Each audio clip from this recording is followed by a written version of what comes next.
Hello everyone, नमस्कार, नमस्कारम। आवाज़ clear आ रही है? अगर आ रही होगी तो कमेंट बॉक्स में ज़रूर बताइएगा। ठीक है, कोई प्रॉब्लम हो ऑडियो या दिखने में तो कमेंट सेक्शन में ज़रूर बताइएगा।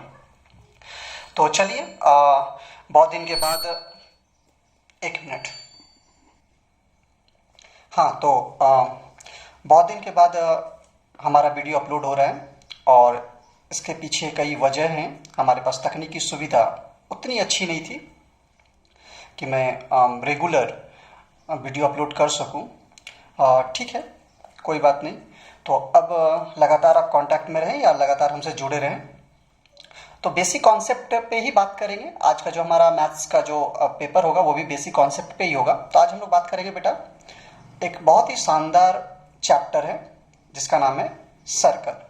मैथ्स का बहुत ही शानदार चैप्टर है जिसका नाम है सर्कल। इसको अगर हिंदी में बात करें तो वृत्त।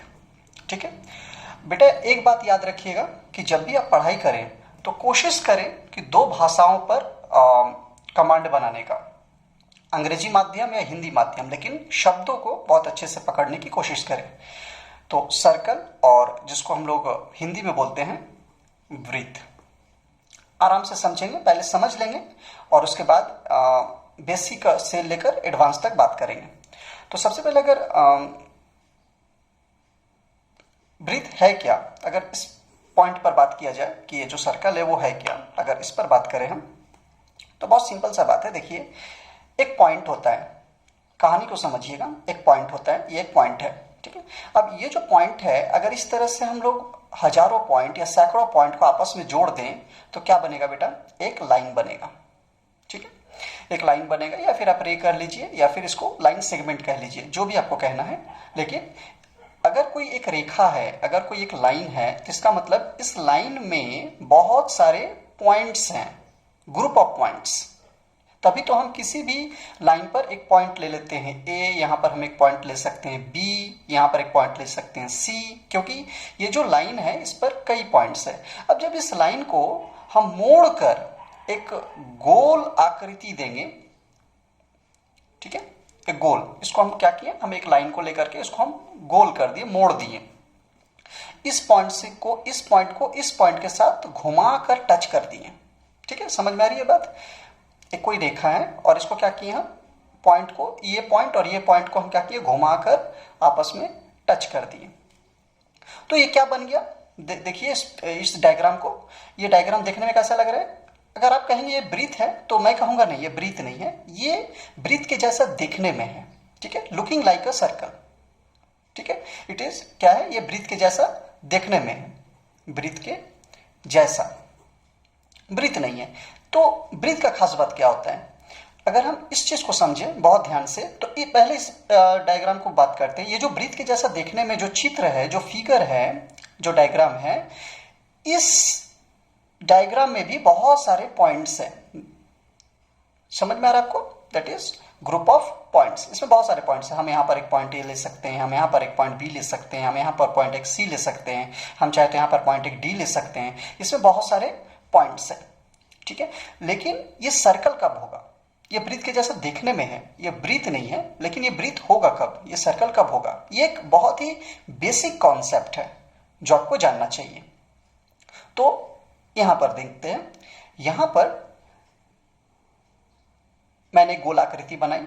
अगर इस गोल आकृति का, अगर ये जो सर्कुलर पाथ है, अगर इसका हमको सेंटर मालूम है, अगर हिंदी में बात करें तो केंद्र, अगर हमको इस गोल आकृति का केंद्र मालूम है तो हम कहेंगे ये एक वृत्त है। बात समझ में आ रही है? तो अगर किसी गोलाकार आकृति का सेंटर, केंद्र मालूम हो तो हम क्या कहेंगे, यह एक वृत्त है, मतलब सर्कल है। तो सर्कल का पहचान क्या होता है? सर्कल का पहचान होता है उसका सेंटर, उसका केंद्र। ठीक है ना? कोई भी सर्कल हम ड्रॉ करेंगे, हम यहाँ पे एक सर्कल ड्रॉ किए, ठीक है, सर्कल का पहचान होता है बेटा उसका सेंटर।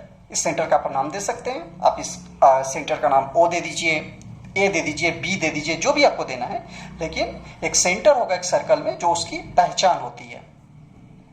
ठीक है ना? एक बात तो कॉन्सेप्ट हो गया। ठीक है, इसको हम हटा दें।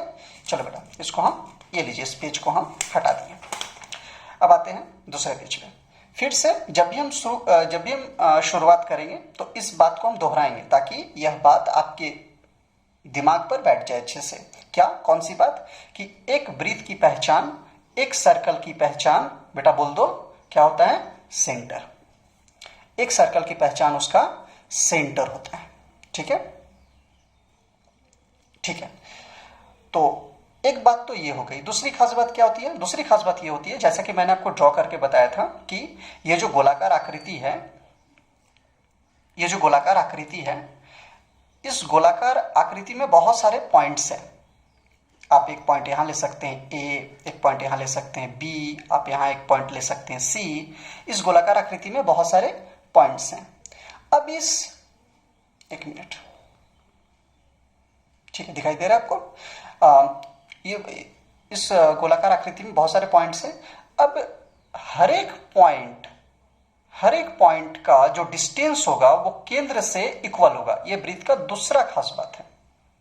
हर एक पॉइंट का, वृत्त पर जितने भी पॉइंट्स हैं उन सारे पॉइंट्स का केंद्र से जो डिस्टेंस होगा वो क्या होगा बेटा? इक्वल डिस्टेंस होगा। इस बात को थोड़ी सी और समझते हैं। ठीक है, फिर से देखिए, मैंने एक आकृति ड्रॉ की। एक स्टूडेंट क्या बोलेगा? एक स्टूडेंट बोलेगा कि सर आपने एक वृत्त के जैसा आकृति ड्रॉ की है, आपने एक सर्कल के जैसा आपने एक फिगर ड्रॉ किया है। ये सर्कल नहीं है। सर्कल का पहचान होता है बेटा, बोल दो जल्दी से, उसका सेंटर, केंद्र। मतलब अगर इस गोलाकार आकृति का केंद्र हमको मालूम है, सेंटर हमको मालूम है, तो हम इस आकृति को क्या बोलेंगे? वृत्त, दैट इज सर्कल। ठीक है। दूसरा कॉन्सेप्ट क्या था?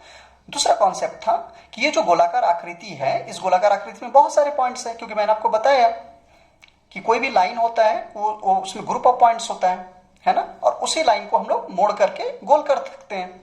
तो ये जो गोलाकार आकृति है इसमें बहुत सारे पॉइंट्स हैं। यहाँ पर एक पॉइंट मान लेते हैं ए है, यहाँ पर पॉइंट बी है, यहाँ पर पॉइंट सी है, यहाँ पर पॉइंट डी है, यहाँ पर पॉइंट मान लेते हैं ई है, यहाँ एफ है, यहाँ पर जी है, बहुत सारे पॉइंट्स हैं। दूसरा कॉन्सेप्ट क्या बोलता है? एक कॉन्सेप्ट तो वृत्त का पहचान हो गया कि वृत्त का पहचान सेंटर है। मतलब अगर कोई गोलाकार आकृति और उसका सेंटर हमको केंद्र मालूम है तो हम कहेंगे वो एक वृत्त है।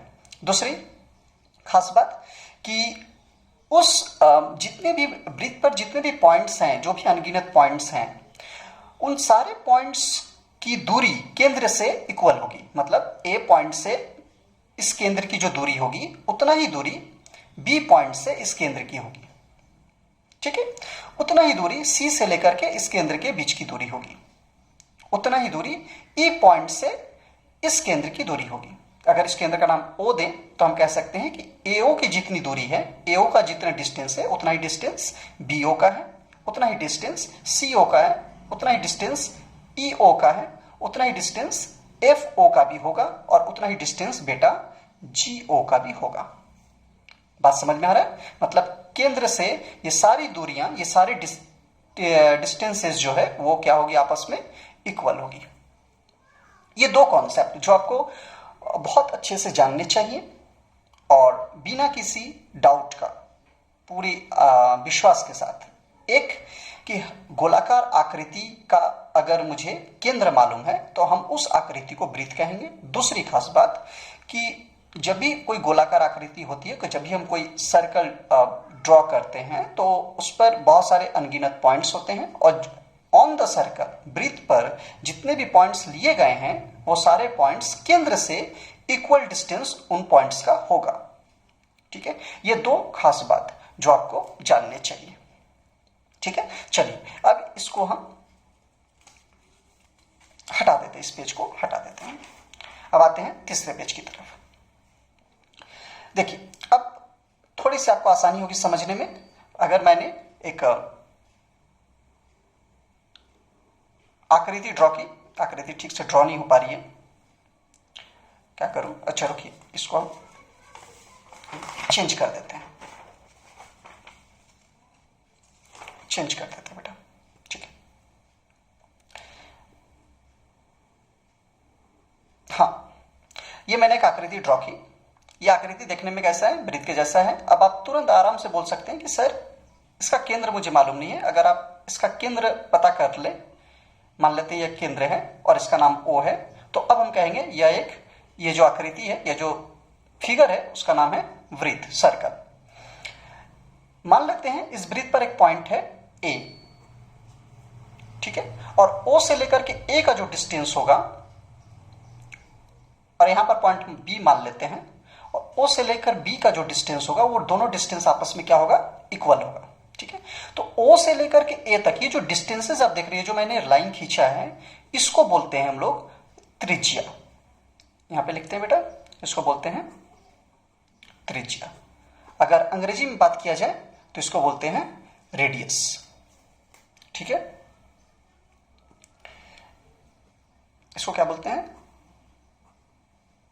रेडियस। तो इस बात को आप अच्छे से समझ लें। उसी तरह से OB भी क्या हो जाएगा, एक रेडियस होगा, OA भी क्या हो जाएगा, रेडियस होगा। मतलब केंद्र से सर्कल तक जो भी लाइन हम ड्रॉ करेंगे वो क्या होगा, रेडियस, वो होगा त्रिज्या। इसका मतलब क्या समझ में आया, तीसरा कॉन्सेप्ट ये समझ में आया कि एक वृत्त में जितनी भी त्रिज्याएं होंगी, एक वृत्त में जितने भी रेडियस होंगे, वो आपस में क्या होंगे बेटा, इक्वल होंगे, क्योंकि सभी जो रेडियस है उनकी जो डिस्टेंसेस है वो क्या है, आपस में इक्वल है। तो ये आपस में क्या हो जाएगी, इक्वल हो जाएगी, ठीक है। मान लीजिए कि मैंने यहां पर एक वृत्त ड्रॉ किया, सर्कल ड्रॉ किया, और उसका नाम दिया मैंने O, ठीक है। यहां पर मैंने एक पॉइंट लिया A, यहां पर मैंने एक पॉइंट लिया B। तो बोलने का मतलब क्या है कि O से A, ये जो O से A है, ये डिस्टेंस, और O से B ये डिस्टेंस, दोनों आपस में इक्वल होगा। मैंने पहले ही आपको बताया है। तो O से A रेडियस हो गया, ये भी एक रेडियस हो गया, और अगर सिंगल देखा जाए तो ये भी एक रेडियस हो गया। इसका मतलब क्या, ये रेडियस और ये रेडियस दोनों आपस में इक्वल होंगे, क्योंकि दोनों की जो डिस्टेंसेस है वो आपस में इक्वल है। तो इसका मतलब OA जितना है उतना ही OB है। अगर यहाँ पर कोई पॉइंट C ले तो OC भी उतना ही होगा, वो भी इक्वल होगा। अगर यहाँ पर कोई पॉइंट D ले तो वो भी O से उतना ही डिस्टेंस पर होगा, मतलब ये भी इक्वल होगा। बोलने का मतलब क्या, बोलने का मतलब यह है कि एक वृत्त के अंदर में जितनी भी त्रिज्याएं होंगी, वो सभी त्रिज्याएं आपस में बराबर होगी, इक्वल होगी। सारे जो रेडियाई होंगे वो आपस में इक्वल होंगे। अब यहां पर एक प्रश्न उठता है, एक अच्छा सा प्रश्न, क्या कि एक वृत्त में कितनी त्रिज्याएं हो सकती हैं, एक सर्कल के अंदर में हम कितनी रेडियस ड्रॉ कर सकते हैं, ठीक है। तो इस प्रश्न को ढूंढने की कोशिश करते हैं अगले क्लास में, ठीक है। तब तक आप इन कॉन्सेप्ट को अच्छे से देखें, जरूरत पड़ने पर इनको कॉपी में नोट करें, ठीक है। और फिर अगर कोई प्रश्न हो तो आप कमेंट बॉक्स में जरूर लिखें। चलो, थैंक यू।